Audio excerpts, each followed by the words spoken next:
ఉన్నామా? మన గుండె లోతుల్లో అసూయ ద్వేషాలు మనకుంటాయా? కోపతాపాలు మనకుంటాయా? ఏదో ఆలోచన మనకుంటారా? దేవుడి మనస్సు మనకు ఉన్నప్పుడు ప్రతి మనిషి మేలు కోరుకుంటాం, ప్రతి కుటుంబం మేలు కోరుకుంటాం. ఎవరిని పల్లెత్తి మాటలు, కోపాలు గాని, అసూయ గాని, ద్వేషము గాని, పగ గాని ఉండదు. డబ్బు పిచ్చి మన పట్టదు, బంగారు పిచ్చి పట్టదు, చీరల పిచ్చి పట్టదు, వంటలకు పట్టదు. మన మనసులో ఎప్పుడు కూడా స్తోత్రం స్తోత్రం స్తోత్రం అనే పదం మారుమోడు దేవుడు స్తోత్రం. హల్లెలూయా. ఈ మాట నీకు అర్థమైతే నువ్వు చిన్న పిల్లవాడిగా మారిపోతావు. ఈ ఆలోచన నీకు అర్థం మారిపోతావు. దేవుడి వాక్యం నీకు అర్థమైతే మారు మనసు పక్షులు లేనప్పుడు నా జీవితం మారిపోయిందా అని ఆలోచించి మళ్ళా నీ ఆలోచనలు తేడా పోగొట్టుకొని హృదయ శుద్ధిగా మార్చుకొని దేవుడి పెట్టిన మనసులోకి వచ్చి అడుగులు వేసే వ్యక్తిగా మారుతూ ఉంటే ఖచ్చితంగా దేవుడు ఆ కుటుంబానికి తోడు వస్తాడు. వారి గుండెల్లోనే దేవుడు ఉంటాడు. ఎవరైతే మారు మనసు తగ్గట్టుగా వారి జీవితం ఉంటుందో వారు తప్పక వారికి తోడు ఉంటాడు. దేవుడు స్తోత్రం. లూకాసు 3వ అధ్యాయము 8వ వాక్యం ధ్యానం చేసుకుందాం. మారు మనసుకు తగిన ఫలమును ఫలించుడి. అబ్రహాము మాకు తండ్రి అని మొదలు పెట్టుకునవద్దు. దేవుడు ఈ రాళ్ళ వల్ల పిల్లలు పుట్టింపగలడు. చాలు. దేవుడు స్తోత్రం. దేవుడు పలుకుతున్న మాట మారు మనస్సుకు తగిన ఫలమును ఫలించుడి. దేవుడు స్తోత్రం. గేదెలో బరువును పెంచుకునే నీవు దానికి ఏ గడ్డ వస్తావు? వెండి గడ్డ చేకూరుతావు. తెల్ల పాలు ఇవ్వాలి. ఒకవేళ పాలు ఇవ్వకపోతే డొక్కలు మూడ్చేస్తావు. గేదెకి చిటకపోతేస్తావు గేదెని. నువ్వు వేసేదేమో ఎండి గడ్డ. నీవేం కోరుతున్నావు? నువ్వు తెల్ల పాలు. ఒకవేళ పొరపాటున దాని ఒంట్లో బాగోకు, కడుపులో జబ్బు చేస్తావు, అది నీరసంగా ఉండవు, ఒక 2 పూటలు పాలు ఇవ్వకపోతే డొక్కల్లో పోడ్చేస్తుంటావు, భూమి తిడుతూ ఉంటావు, తిడుతూ ఉంటావు. మరి ఎండుగడ్డేసి నువ్వు తెల్ల పాలు కోరుకుంది నువ్వే ఒక పూట ఎముకపోతే డొక్కలు పడుతున్నావే. ఈ భూమి అవుతుందా? ఇది ఎవరిది? ఈ గాలి ఎవరిది? ఈ పంట ఎవరిది? ఈ మేకలు ఎవరివి? ఈ గేదెలు ఎవరివి? చెప్పాలి. ఈ ఆవులు ఎవరివి? ఇవన్నీ దేవుడికి ఇచ్చి నువ్వు బ్రతకడానికి చేతికి అప్పగించి నువ్వు బ్రతుకుతూ నేను పెట్టిన మనసు కలిగి ఉండరా అంటే ఆయన మనసు తగ్గ జీవితం కలిగి ఉండకపోతే నేను ఎక్కడ పడవడం? నిన్ను చెప్పండి అమ్మా, మీరు ఎక్కడ పడమంటారు? హల్లెలూయా. కరెంటులో ఒక చామ ముక్క వేసుకొని అనుకున్న టయానికి కాయ కనబడకపోతే నరికెత్తవే. అంటే నువ్వు పెట్టిన పెట్టుబడికి ఒక లాభం కనబడకపోతే నరికి అవతల పడేస్తున్నావే. దేవుడు అన్నాడు మారుమ తగ్గ పలిపి లోకలు చూపించాలా.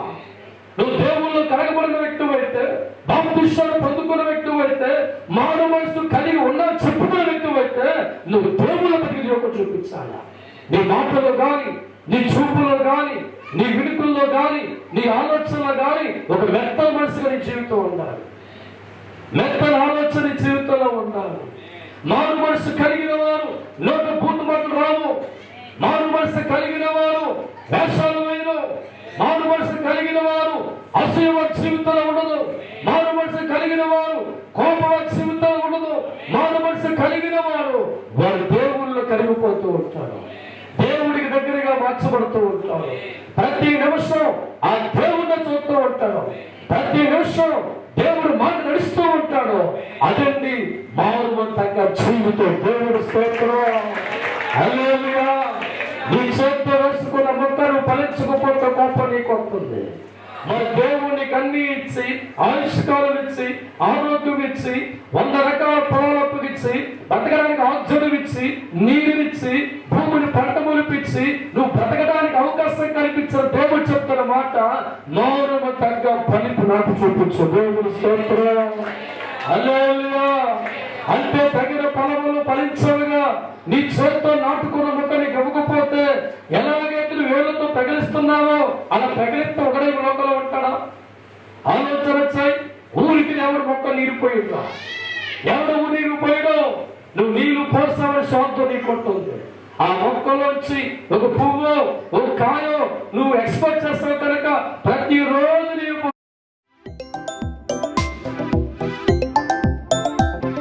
కలగట్టున్నాడు. అటువంటి కళ ఈనాడు మనుషులు చెప్పేస్తారు.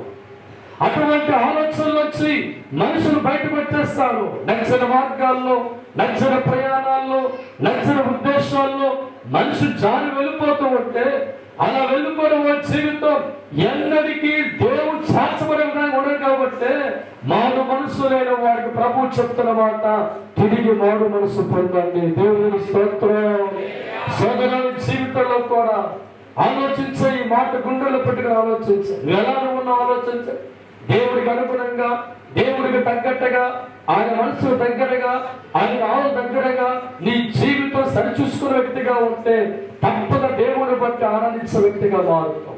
ఎందరో జీవిత రక్షణ పొందుకున్న రక్షణ తగ్గ జీవితం లోపల కనబచ్చక భవిష్యత్తును దెబ్బతింటున్నారండి. ఎందరో దేవుని కరగబడి గుణాలు మార్చుకోక, ఆలోచనలు మార్చుకోక, కరగబడిన తర్వాత కూడా అదే మూర్ఖమైన ఆలోచనలు పరిగెత్తడం వల్ల కుటుంబాలు కన్నీరు కాదు వెళ్ళిపోతున్నాయి. అందుకే దేవుడు వాక్యం అంటుంది, మారు మనసు తగ్గట్టుగా మనం ఏం చూపించాలి? దేవుడికి మన ప్రవర్తన చూపించాలి. దేవుడి స్తోత్రం. హల్లెలూయా. అందుకే ఉదయకాల సమయంలో దేవుని బట్టి ఏర్పరచబడ్డ ప్రతిదీ కూడా సరిహద్దులో జీవిస్తుంది. దేవుని బట్టి ఏర్పరచబడ్డ ప్రకృతి దేవుడి గీసిన గీతలోనే ఉంది. దేవుని బట్టి ఏర్పడ్డ సముద్రము అక్కడ దాకా సాగిపోదు. ఎందుకని అక్కడికి రాగే చెప్పాడు దేవుడు. ఆలోచన చేయి. ప్రపంచాన్ని ఉంటే సముద్రం ఉరుకులు వేసుకుంటూ పొంగుకుంటూ భయంకరంగా చెక్కడాగిపోతుంది. అక్కడ గీతకిచ్చాడు దేవుడు. ఈ ప్రకృతి దేవుడు మాటలు బట్టి సరిహద్దుల్లో పనిచేస్తుంది.